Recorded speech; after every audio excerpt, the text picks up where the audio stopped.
What is up, YouTube? This is your host, Ranee B, here to spill that homicidal tea. And today we are going all the way to South Korea for some ego-filled brew that has the most beautiful overtones of narcissism and complete lack of any self-awareness I just might have ever seen. As always, welcome to the channel if you're new, and welcome back if you're not new, but you're just as special.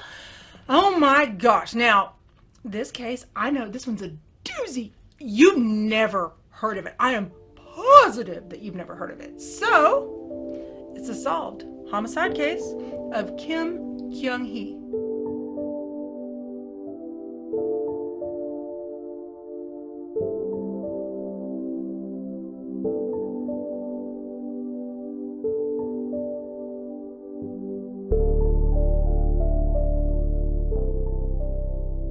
Children were playing near the home mountains in Seoul, South Korea in around December 14th, 1982, when they unexpectedly came across a body buried beneath a mound of dried yellow leaves.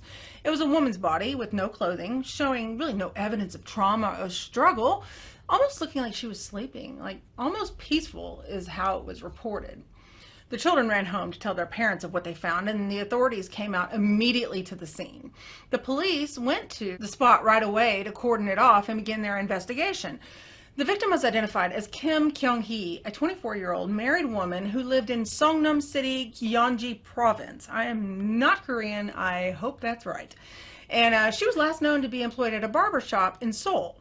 Now, according to police, Kim's place of business was not really just a barber shop, but also offered money for pleasure, if that, yeah, happy ending massages, if you get my drift. I mean, dude, I honestly don't have a problem with it. Girl, if you need to make your money that way, you just be careful, you go for it. But a lot of times it seems like they're not that careful, and it seems like it kind of turns out for the worse, like in this case. But it was well known that Kim was married and had 2 children among her clients.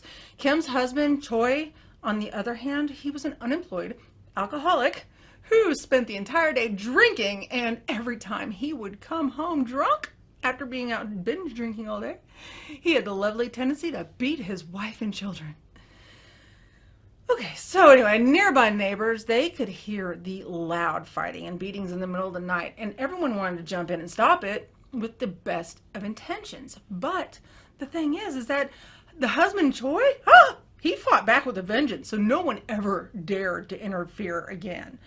Kim was physically and psychologically tormented by her stormy marriage, and they lived in the countryside where there was no real place for Kim to get work and secretly make money to leave.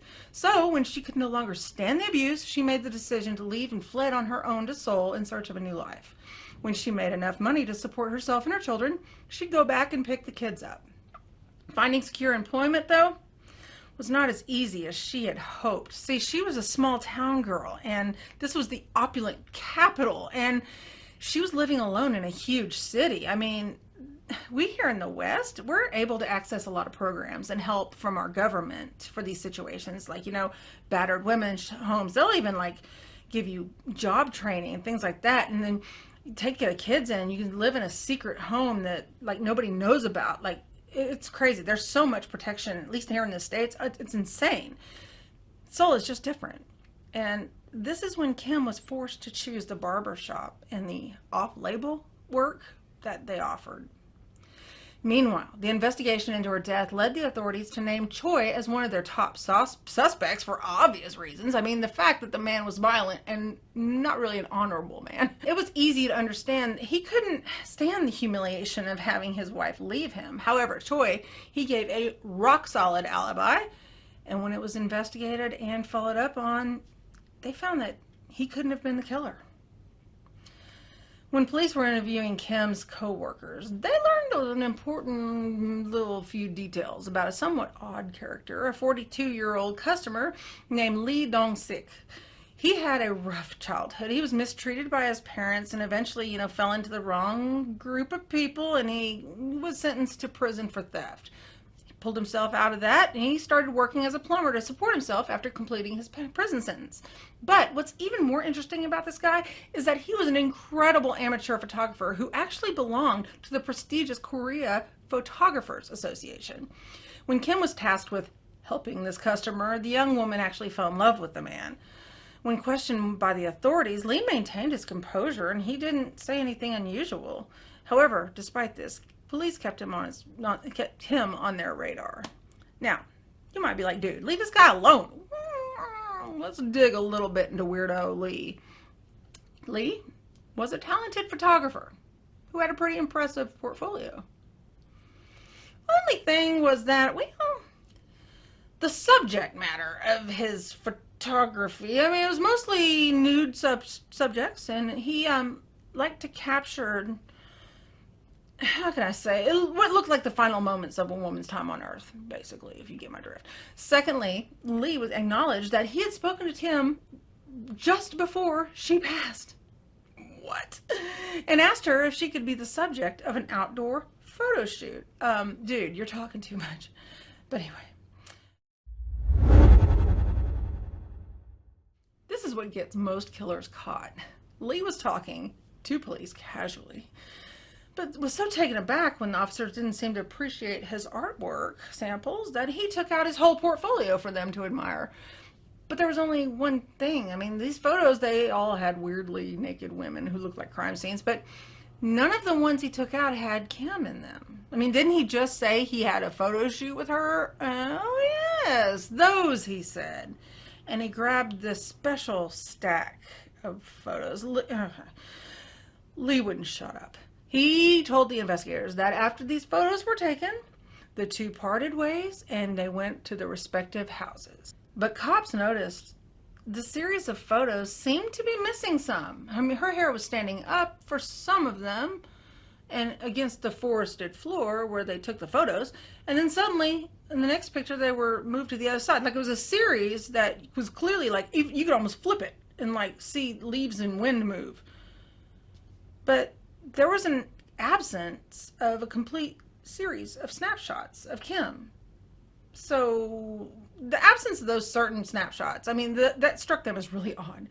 Well, the detectives took it one step further and searched Lee's home and business before finding a suspicious hollow wall. Now, following their gut, they opened up the wall to find, you guessed it, pictures. 21 pictures of Kim taken by Lee prior to her passing, just as the police had anticipated. Laying these new photos down next to the others, it could easily be seen that these were the ones that were taken of Kim while she was either dead or dying. Oof. There were no physical symptoms of life in the latter pictures of Kim. I mean, the extreme cold would have irritated her skin. I mean, think about the rosy glow they put on, like, you know, animated series. I mean, like, your face gets red. No. She didn't have any goosebumps. Her hair and her skin texture hadn't changed. Obviously, a dead person would be unaffected by the external temperature effects. So, what police believed happened was that Lee became one of her regular customers at the barbershop. And after they had gotten to get to know one another, Lee requested Kim's assistance by explaining that he wanted a nude model to snap his macabre images. In order to further influence Kim, Lee assured her that if she entered a competition with her images, that she would not only profit financially, but also get notoriety. Okay. Kim was ecstatic and tempted by the offers. I mean, this could be her ticket out of the barber shop and back with her kids and bringing them to the city where she could, earn even more money as a potential model with this new man that she was falling in love with. Grooming. Lee was no dummy. He knew he would have to handle Kim with kid gloves in order to lure her in his sick web of lies and secret desire to finally film someone as they slowly die. In the beginning, Lee asked Kim to participate in a few common picture shoots, just, letting them get to know each other better. Over time, Kim started really trusting and falling for this seemingly kind man. While Kim and Lee were climbing near the home mountains to take pictures, Lee started lagging behind a little bit so he could add cyanide to a capsule before presenting it to Kim under the guise of a cold remedy. Now, of course, you need to have a snot-free subject when you take pictures outside in the chilly mountain air. It's actually pretty fucking genius on his part. But anyway, Lee knew all about cyanide after researching it. And he also knew that it would take the drug some time to kill the victim after it entered her body. Therefore, he made use of the opportunity to capture images of the entire process. From the point where Kim was normal, talking, laughing, sitting up, until the poison started to spread throughout her body and slowly, painfully, took her life.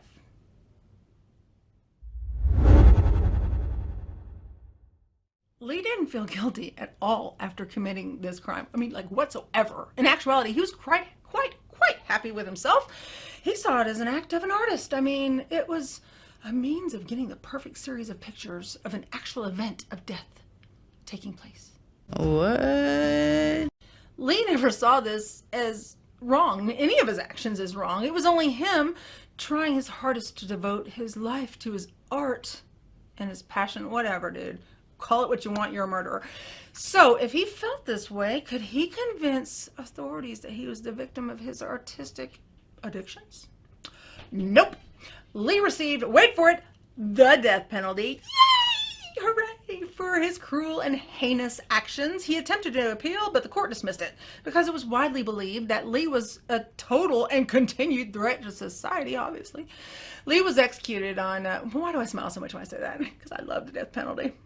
So you're not a psychopath, just a weirdo. Got it.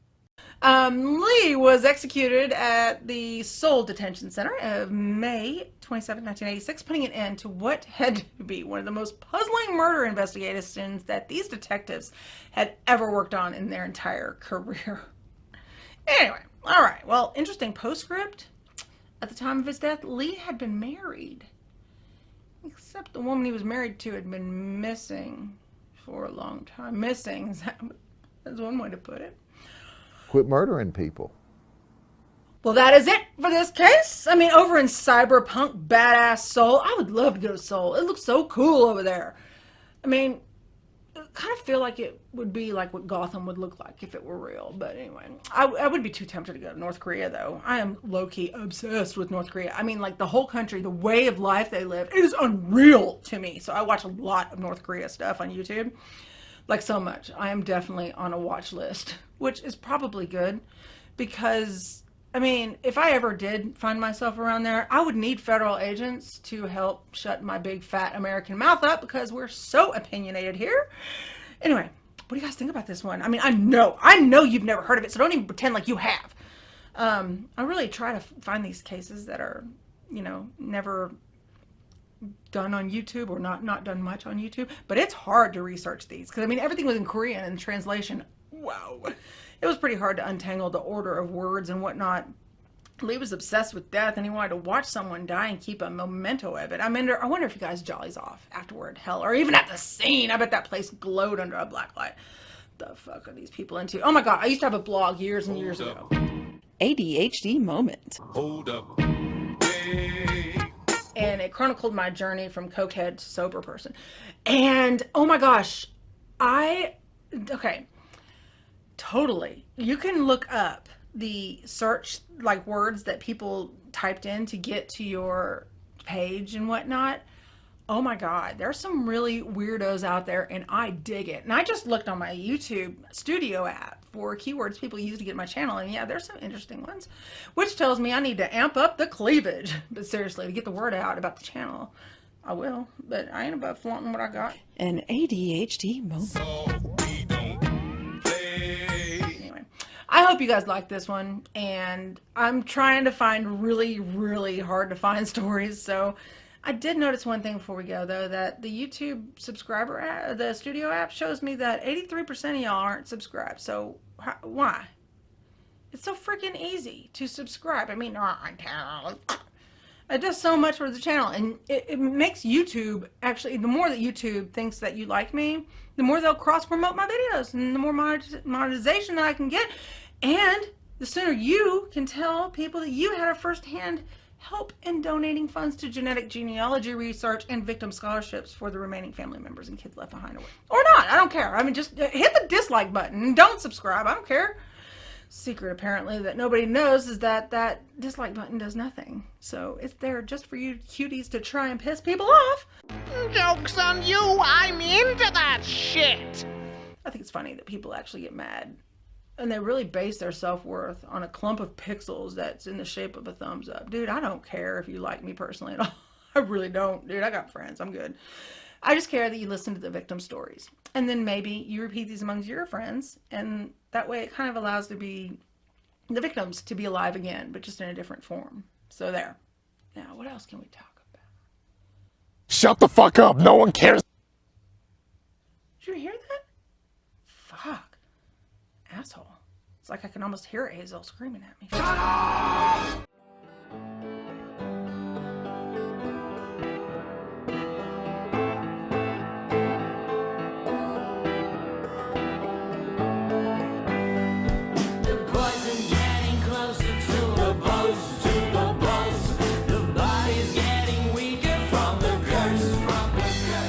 So you're not a psychopath, just a weirdo. Got it. Did somebody order a psycho? What?